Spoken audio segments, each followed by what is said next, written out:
आपका स्वागत है। ये बढ़ते हैं खबरों की तरफ। आम बजट पर देश में मिलीजुली प्रतिक्रियाएं भी सामने आने लगी हैं। वहीं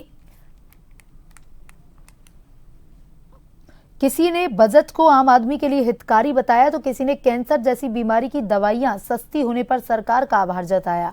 और इसी कड़ी में राजधानी जयपुर में सीआईआई से जुड़े पदाधिकारियों ने सेंट्रल बजट को आम आदमी को राहत देने के साथ ही सरकार की दूरगामी सोच की संज्ञा दी।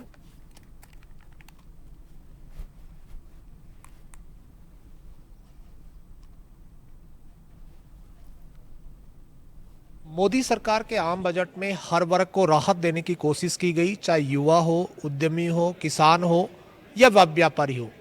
अलग अलग वर्गों को राहत देने की कोशिश की गई, लेकिन इस राहत को किस तरह से धरातल पर उतारा जाएगा, कैसे लोगों को इसका रिलीफ मिलेगा, तमाम बातों को लेकर हम सीआईआई का जो कह सकते हैं एक बजट को लेकर डिस्कशन चलता है, वहां पर पहुंचे। सर, आपका शुभ नाम? Abhinav Bantia. I am past chairman for CII Rajasthan. सबसे बड़ा सवाल यही है कि एक टैक्स स्लैब को लेकर लोगों को क्यूरियोसिटी रहती है कि इसमें नया क्या मिलेगा, आम आदमी को क्या मिलेगा, क्या रिबेट मिलेगी कमजोर आदमी को या मध्यम वर्ग पर को, किस तरह की रिबेट इस बजट में दी गई? आई थिंक किसी भी बजट में अगर टैक्स में छूट मिलती है तो वो पॉपुलर बजट कहलाता है। और इम्पॉर्टेंस ये है कि इकोनॉमी को चलाने के लिए खपत करनी ज़रूरी है। और टैक्स स्लैब में छूट मिलने पर या टैक्स के अंदर छूट मिलने पर आदमी के हाथ में एक्स्ट्रा पैसा आता है, जिससे वो अपने परिवार के लिए परिवार के लिए, बच्चों के लिए जो भी खपत के लिए चीज़ें खरीदेगा तो बाजार ऑटोमेटिकली तेज़ी से चलता है। इसके वजह से आपकी इकोनॉमी में तेज़ी आती है।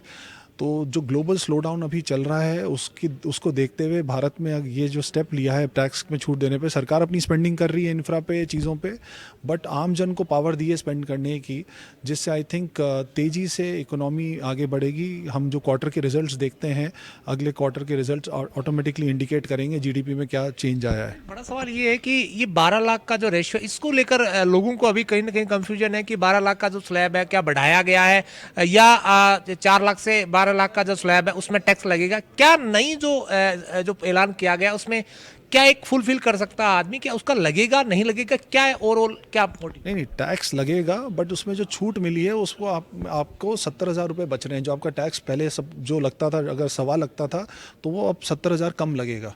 तो उसकी 12 लाख वाले स्लैब के अंदर जो अनाउंस हुआ है, जो अब तक एनेक्सर डी आया नहीं है, एनेक्सर डी को देखकर हमें एग्जैक्ट डिटेल्स पता पड़ेंगी, बट जो टैक्स वो देता था उसमें अब 70,000 रुपये उसके बच रहे हैं 12 लाख के स्लैब में, और उसी तरह 25 लाख के स्लैब पे जाके 1,70,000 रुपये उसके बच रहे हैं। तो टैक्स लग रहा है, बट वो एक्स्ट्रा कम हो गया है। टैक्स जीरो नहीं हुआ है टैक्स, बट कम हो गया है टैक्स, तो which is giving extra liquidity middle class को। और मेरे ख्याल से इसकी वजह से ज़्यादा लोग टैक्स रिजीम में आएंगे, ज़्यादा लोग टैक्स रिजीम में आएंगे तो ऑटोमेटिकली इंडिया की मिडिल क्लास बढ़ेगी और देश की प्रगति के लिए आपके पास ज़्यादा लोग टैक्स पे करेंगे।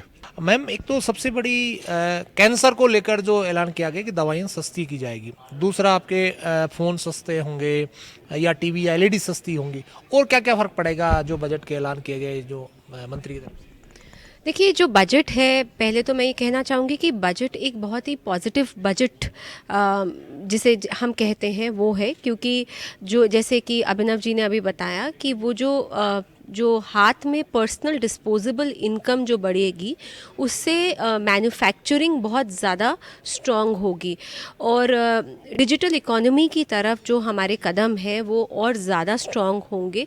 ये जो लाइफ सेविंग ड्रग्स पर उन्होंने एक तरीके का सपोर्ट करा है, वो उससे जितनी भी ये जानलेवा बीमारियां हैं उसमें, उसके खर्चे में एक आम आदमी को बहुत ज़्यादा रिलीफ मिलेगा। हमारे साथ खास बातचीत के लिए जुड़े थे सीआईआई के मेंबर और इनके जो पदाधिकारी हैं। तमाम लोगों का ये कहना है कि जो मोदी सरकार का ये बजट मंत्री निर्मला सीतारमण की तरफ से पेश किया गया है, निश्चित तौर पे ये हर वर्ग के लिए कुछ न कुछ देने वाला है। टैक्स रिबेट की बात हो या मोबाइल फ़ोन्स की बात हो, और ख़ास तौर पे कैंसर जैसी बीमारी की दवाइयाँ सस्ती होना अपने आप में बड़ी बात है। कैमरा पर्सन रामकिशन के साथ दशरथ शेखावत, जंटू न्यूज़, जयपुर।